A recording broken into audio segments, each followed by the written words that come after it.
ওকে, আরেকটা ভিডিওতে আমি জাস্ট তোমাকে এজ স্ট্রাকচার এর ব্যাপারে একটা ব্রিফ আইডিয়া দিচ্ছি। আমি আজকে ওইটা অত ডিটেলে যাচ্ছি না, but age structure is very important. See the pyramids made in your text book. Age structure মানে কি হচ্ছে, মানে কত বয়সী লোকজন থাকছে। তোমাকে আগেই বললাম যে ইন্ডিয়াতে কম বয়সী আর বেশি বয়সী বেশি দেখা যায়, কিন্তু এটা 1971 থেকে 2011 সেন্সাসের ডেটা। 2021 অনেক কিছু এখনও পাবলিশ হয়নি। এটাও ধারণা করা হচ্ছে যে যেহেতু 1971 থেকে 2011 যারা ধরো 15 বছরের কমে ছিল, আর সেটার মানে হিউজ অ্যামাউন্ট ছিল, তাই তো, হিউজ প্রপোর্শন ছিল।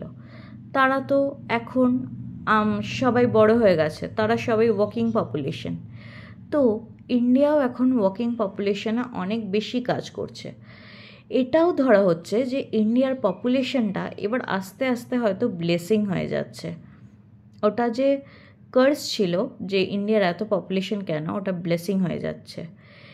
ইন্ডিয়াতে দেখো এবার অনেক ধরনের স্টেট আছে, যেরকম কেরালা সবচেয়ে লিটারেট স্টেট, না যদিও আই থিঙ্ক মিজোরাম হয়ে গেছে সবচেয়ে লিটারেট স্টেট। তো কেরালাতে যেটা দেখা যাচ্ছে যে মানে বিদেশের মতো এজ স্ট্রাকচার, যেগুলো মানে ওয়ার্কিং পপুলেশনে বেশি, আর মানে ওয়ার্কিং এজের যারা তারা বেশি, আর কম বয়সের ছেলেমেয়ে কম।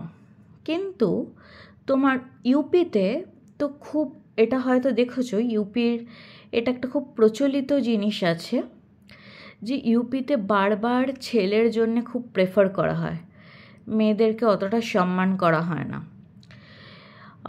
ইউপিতে সেই জন্যে ওই যে ছেলের প্রেফারেন্সে বারবার মহিলারা প্রেগনেন্ট হয়, এই কারণে যে যাতে একটা ছেলে হয়, মানে ধরো 2-3টে মেয়ে হলো, আবার যতবার হয় প্রেগনেন্ট হয়ে যায়।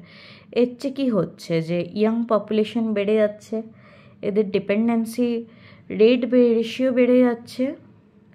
তো এটাই কথা যে কীভাবে এটাকে ম্যানেজ করা যায়।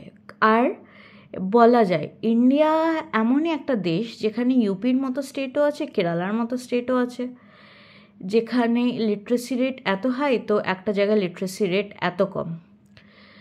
তো ওই জন্যেই ইন্ডিয়াকে বলতে পারো এখনও অবধি মিডলেই আছে এজ স্ট্রাকচারে।